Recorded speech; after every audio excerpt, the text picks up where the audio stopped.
प्रतीक यादव ने मरने से पहले बेटियों के नाम की पूरी संपत्ति अपर्णा यादव का जिक्र तक नहीं किया। क्यों लिया गया ऐसा फैसला? प्रतीक यादव और अपर्णा यादव के रिश्तों को लेकर पहले सामने आ चुके विवाद और सोशल मीडिया पोस्ट को भी अब इस पूरे घटनाक्रम से जोड़कर देखा जा रहा है।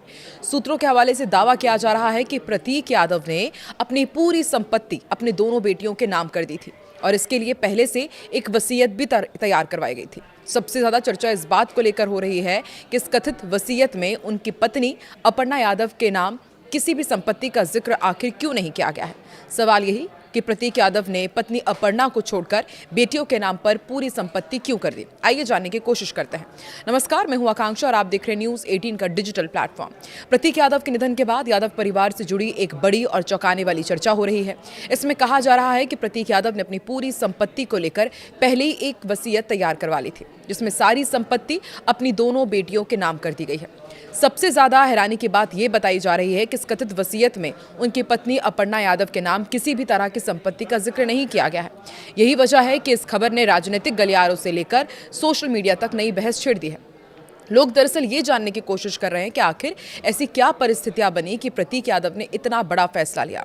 खास बात यह भी है कि इस कथित वसीयत में बेटी की उम्र को लेकर भी शर्तें रखी गई है, जिनके तहत एक निश्चित उम्र के बाद ही संपत्ति बेचने या उसके पूरे अधिकार मिलने की बात कही गई है। सूत्रों के मुताबिक प्रतीक यादव की वसीयत में साफ रूप से लिखा गया है कि प्रतीक यादव की संपत्ति उनकी दोनों बेटियों को ही मिलेगी। इतना ही नहीं, इसमें एक महत्वपूर्ण शर्त भी रखी गई है। बताया जा रहा है कि बड़ी बेटी को 25 से 27 वर्ष की आयु पूरी होने के बाद ही संपत्ति बेचने या अपने हिसाब से इस्तेमाल करने का अधिकार मिलेगा। तब तक संपत्ति का इस्तेमाल तो किया जा सकेगा, लेकिन उसे बेचा नहीं जा सकेगा। इस कथित वसीयत की खबर सामने आने के बाद अब राजनीतिक गलियारों से लेकर सोशल मीडिया तक चर्चाओं का दौर तेज हो गया है।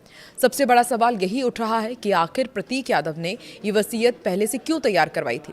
क्या उन्हें किसी अनहोनी की आशंका थी या फिर इसके पीछे पारिवारिक परिस्थितियां जिम्मेदार थी? फिलहाल इन सवालों का कोई आधिकारिक जवाब सामने नहीं आया है, लेकिन चर्चाएं लगातार तेज है। दरअसल इसी साल की शुरुआत में आपको याद होगा, प्रतीक यादव और अपर्णा यादव के रिश्तों को लेकर भी कई चर्चाएं सामने आई थी। सोशल मीडिया पर प्रतीक यादव की तरफ से कुछ ऐसी टिप्पणियां की गई थी जिसके बाद दोनों के बीच मतभेद की अटकलें तेज हो गई थी। यहां तक कि एक पोस्ट में अपर्णा यादव को फैमिली डिस्ट्रॉयर तक कहा गया था। इसके बाद सोशल मीडिया और राजनीतिक हलकों में तरह तरह की प्रतिक्रियाएं देखने को मिली थी। हालांकि बाद में जनवरी के अंतिम दिनों में प्रतीक यादव ने एक वीडियो जारी कर कहा था कि दोनों के बीच कुछ कहासुनी जरूर हुई थी, लेकिन अब सब कुछ सामान्य है। इस बयान के बाद लोगों ने राहत जरूर महसूस की, लेकिन सूत्रों का दावा है कि अंदरूनी तौर पर हालात पूरी तरह से सामान्य नहीं थे। अब जब कथित वसीयत की बातें सामने आ रही है तो इसे उसी विवाद से जोड़कर भी देखा जा रहा है। लोग ये जानने की कोशिश कर रहे हैं कि आखिर ऐसी क्या परिस्थितियां बनी कि प्रतीक यादव ने अपनी पूरी संपत्ति बेटियों के नाम कर दी और पत्नी अपर्णा यादव का जिक्र तक नहीं है।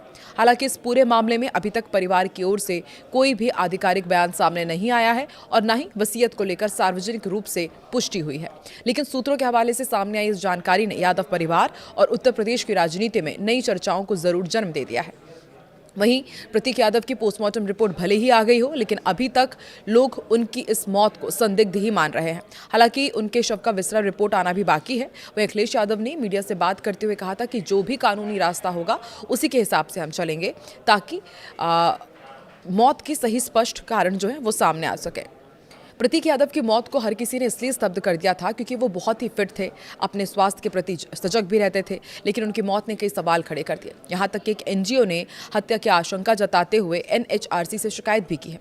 प्रतीक यादव को लेकर कई तरह की जानकारी सामने आ रही है कि वो कई बीमारियों से ग्रसित थे, उनका इलाज भी चल रहा था और वो इसके लिए विदेश तक जाते थे। हालांकि इस बीच प्रतीक यादव की डॉक्टर रुचिता शर्मा ने कई बड़ी जानकारी दी है। उन्होंने बताया कि प्रतीक एक्सरसाइज करते थे, फ्रीक्वेंट ट्रैवल करते थे, ज़्यादा सतर्क नहीं थे, एक्सरसाइज पहले करते थे, अब नहीं कर रहे थे। यहां तक कि उन्होंने फैटनेस का ऑपरेशन भी कराया था। डॉक्टर रुचिता ने बताया कि प्रतीक की लाइफस्टाइल ने उनके हेल्थ को खराब कर दिया था। एंजाइटी की दवाई कभी कभार वो लेते थे। वो एक्सरसाइज करना चाहते थे पर कर नहीं पाते थे। खून उनका थिक था, उनके गिरने की हिस्ट्री थी, 2 बार गिरने की जानकारी उन्हें भी थी। इस बीमारी ने बताया जाता है कि जब गिरते हैं तो बीमारी में कुछ लोगों को निशान भी हो जाते हैं और ये भी हमने देखा कि उनके पोस्टमार्टम रिपोर्ट में 5 से 6 जगह चोट के निशान थे। तो क्या ये वही चोट के निशानों का जिक्र किया जा रहा है या वाकई आपको भी लगता है कि प्रतीक यादव की मौत संदिग्ध है? और एक और बड़ा सवाल कि आखिर अपनी बच्चियों के नाम उन्होंने पूरी वसीयत क्यों की, अपनी पत्नी अपर्णा यादव का उन्होंने जिक्र क्यों नहीं किया है? कमेंट सेक्शन पर आपको क्या लगता है, कमेंट जरूर करें।